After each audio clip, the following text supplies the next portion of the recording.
അതിവിടെ ഗുരുദേവൻ താമസിച്ചിരുന്നപ്പോൾ വെള്ളം കുടിച്ചു എന്ന് പറയുന്നൊരു കിണറുണ്ട് ഇവിടെ. പക്ഷേ അധികം ആർക്കും അറിയില്ല കിണർ ഇവിടെ ഉള്ളത്. കിണറെന്ന് പറയാൻ പറ്റില്ല, ഞാനും കണ്ടിട്ടില്ല എങ്ങനെയാണെന്ന്. അപ്പോൾ ഈ പാറയിൽ കൂടെയൊക്കെയാണ് ഗുരുദേവൻ ഇറങ്ങിപ്പോയെന്നാണ് പറയുന്നത്.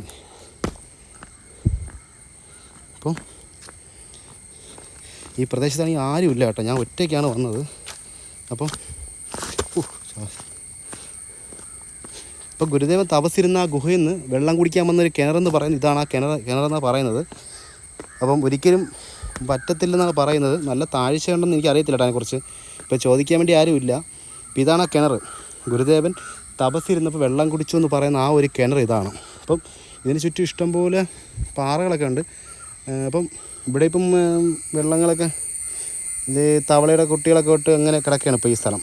അപ്പം ഇവിടെ വരികയാണെങ്കിൽ ഉറപ്പായിട്ടും കാണാൻ പറ്റിയൊരു സ്ഥലമാണ് ഈ ഒരു കിണർ. കിണർ പറയാൻ പറ്റത്തില്ല, ജസ്റ്റ് ഒരു പാറയിൽ നിന്ന് വെള്ളം വരുന്ന ആ ഒരു.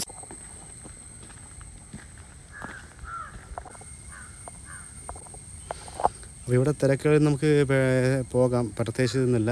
ഇവിടെ ഇപ്പം ഞാൻ വന്ന സമയത്ത് ഇതേ ഒരു കാറ് മാത്രമേ കിടക്കുന്നത്, വേറെ ഒന്നുമില്ല കേട്ടോ.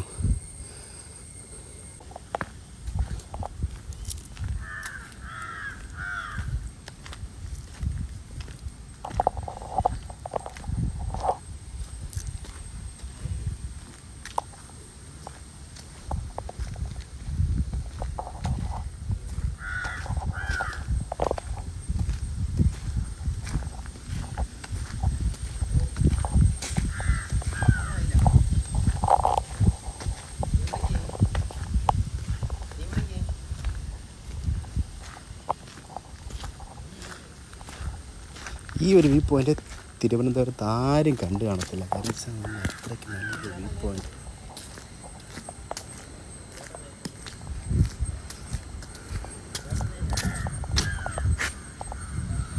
എൻ്റെ പൊന്നു മോനെ ഒരു രക്ഷയില്ല കേട്ടോ ഇവിടുത്തെ ഒരു വ്യൂ പോയിൻ്റ് എന്ന് പറഞ്ഞു കഴിഞ്ഞാൽ. അപ്പോൾ തിരുവനന്തപുരത്ത് വരുന്ന ആൾക്കാർ ഒരു രൂപ ചിലവില്ലാതെ നമുക്ക് നല്ലൊരു എൻജോയ്മെൻറ്റ് എന്ന് പറഞ്ഞാൽ അത്യാവശ്യം സംസാരിക്കാൻ പറ്റിയ കിട്ടുന്ന സ്ഥലമാണ്. അതിൽ തിരക്കുകളൊന്നുമില്ല. പിന്നെ ഇവിടെ സെക്യൂരിറ്റി ഒക്കെ ഉണ്ട്. നേരത്തെയൊക്കെ അവർ നമ്പറും കാര്യങ്ങളൊക്കെ എഴുതി വയ്ക്കായിരുന്നു. പക്ഷേ ഇപ്പം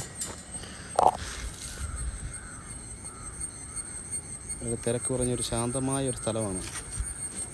അത് നോക്കി വരുന്ന ഒരാളാണെങ്കിൽ പറ്റിയൊരു സ്ഥലമാണ്. ഇവിടെ സാധാരണ ഒറ്റയ്ക്കല്ല ആൾക്കാർ വരുന്നത്. ഇവിടെ സംസാരിക്കാനൊക്കെ ആൾക്കാർ വരുന്നത്. പക്ഷേ ഇവിടെ ഇപ്പോൾ തിരക്ക് കുറവാണ്. എനിക്ക് തോന്നുന്നു 4 മണിയൊക്കെ ഉള്ളൂ തിരക്കെന്നാണ് പറയുന്നത്. പക്ഷേ മണി 3:45 തന്നെ ക്ലോസ് ചെയ്തവർ. അതേപോലെ പ്രശ്നമായിപ്പോയി.